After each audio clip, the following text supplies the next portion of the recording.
दोस्तों, मुस्कान मुस्कान episode number 290 में आपको दिखाया जाएगा। जो काजल होती हैं वो फाइनली अपने वेडिंग के लिए मंडप में पहुंच जाती हैं, जहां पर पंडित वगैरह जो होते हैं वो उनके फेरे की विधि स्टार्ट करके उनकी शादी का आरंभ करते हैं कि तभी वहां पर सिंह साहब जो होते हैं वो खड़े हुए होते हैं। लेकिन काजल को सारी सच्चाई का पहले से ही पता चल जाता है, इसलिए वो कुछ ना कुछ प्लान करके ज़रूर आती है। पहले तो वो शादी की रस्में को निभा रही होती है, दूल्हा उनके बराबर में बैठा हुआ होता है। जैसे ही पंडित जी कहते हैं कि फेरे के लिए खड़े हो जाइए, अचानक से काजल जो होती है वो फेरे के लिए खड़ी हो जाती है।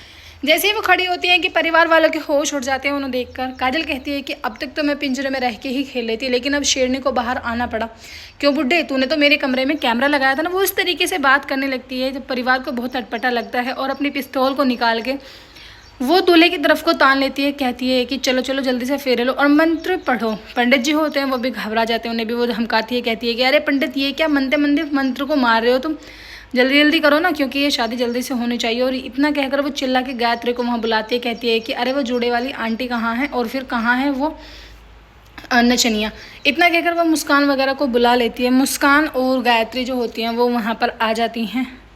ये वाला रूप देखकर सभी परिवार वाले परेशान हो जाते हैं, क्योंकि वो जो लड़का होता है उसके कंधे पर बंदूक रखकर जो काजल होती है वो चला रही होती है। उसके बाद कहती है कि चलो अब मुझे मंगलसूत्र पहनाओ। दूल्हा जो होता है वो काजल को मंगलसूत्र पहनाते हैं, उसके बाद मांग भरते हैं। तभी पंडित जी जो होते हैं वो कहते हैं कि अपने से बड़ों का आशीर्वाद लेना होगा। जैसे ही वो आशीर्वाद लेने के लिए सिंह साहब के कदमों में झुकते हैं कि तभी वहाँ से जो रौनक होते हैं वो आ जाते हैं। सिंह साहब रौनक का नाम लेते हैं, कहते हैं कि रौनक। इतना देखकर काजल और ज़्यादा भड़क जाती है। कहती है कि अच्छा तो तुम वहाँ थे, तो फिर ये दूल्हे की जो ड्रेस में है वो कौन है।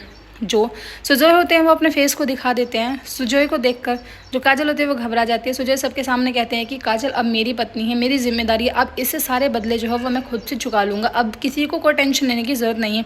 लेकिन कहाँ काजल कच्ची गोटी खेलती है। लेकिन मुस्कान जो होती है वो सुजोय को देखकर पागल हो जाती है। जैसे ही उसकी तरफ को कदम बढ़ाती है कि तभी जो काजल होती है वो उसको अपने वश में कर लेती है और उनके कंधे पर बंदूक रख देती है। कहती है कि खबरदार, अगर किसी ने एक कदम भी आगे बढ़ाया तो मैं इसे जिंदा नहीं छोड़ूंगी। मुस्कान जो होती है वो काजल के साथ चली जाती है। काजल एक मंदिर में लेके मुस्कान को पहुंच जाती है, जहां पर कालिका मैया का मंदिर होता है। अंधेरा अंधेरा होता है, और जाके वहाँ कहने लगती है कि अब तक मेरी ज़िंदगी में जिस चीज़ का रोड़ा भी बनी है सिर्फ तू ही बनी है, क्यों ना अब मैं तुझे मारकर ये खेल ही ख़त्म कर दूँ। वो उसको मारने की कोशिश करती है कि पीछे से सुजोय आगे उसको गोली मार देता है काजल को। जैसी काजल को गोली लगती है कि वो धड़ाम से धरती पर गिर जाती है।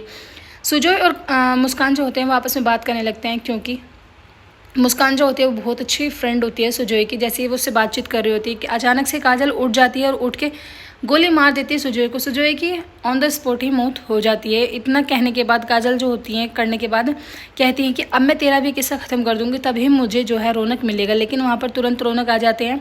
रौनक को देखकर काजल कहने लगती है कि रौनक जी कह के मेरी जुबान नहीं थकती थी, लेकिन तू इस लायक नहीं है। और वो रौनक को भी गोली मार देती है। जैसी रौनक को गोली लगती है कि मुस्कान कहती है अपने ही मन में कि पहला कर्तव्य औरत का यही होता है कि वो अपने परिवार की रक्षा करे। इतना कहकर माता रानी का जो त्रिशूल होता है उसको निकालकर वो काजल को मार देती है। सभी परिवार वाले वहाँ पर आ जाते हैं। काजल को अपनी आंखों के सामने ही मरता हुआ देखकर उन्हें अफसोस होता है। सोचते हैं कि चलो कोई नहीं, बला टली। एपिसोड के आने कैसे होगा, आने वाले एपिसोड्स में आपको दिखाया जाएगा। रौनक और मुस्कान जो होते हैं वो अपने पिता की सच्चाई अपनी माँ के सामने लाने की कोशिश करते हैं। वीडियो अच्छा लगा